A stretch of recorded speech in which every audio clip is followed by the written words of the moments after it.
Alright, so if you want to run Android apps or games on your computer, yeah, installing BlueStacks is one of the easiest ways to do it. Let's go step by step and set it up properly on your PC. First, make sure your PC meets the basic requirements, like enough RAM, storage, and a supported operating system. Now go to the official BlueStacks website and click the download button for Windows. Once it's downloaded, open the installer file and click Install Now. Now just wait while it installs. It may take a few minutes depending on your PC speed. After installation is done, click Launch to open BlueStacks for the first time.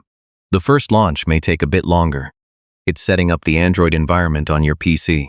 Now sign in with your Google account so you can access the Play Store and download apps. Once you're in, you're ready to install apps and games directly on your PC.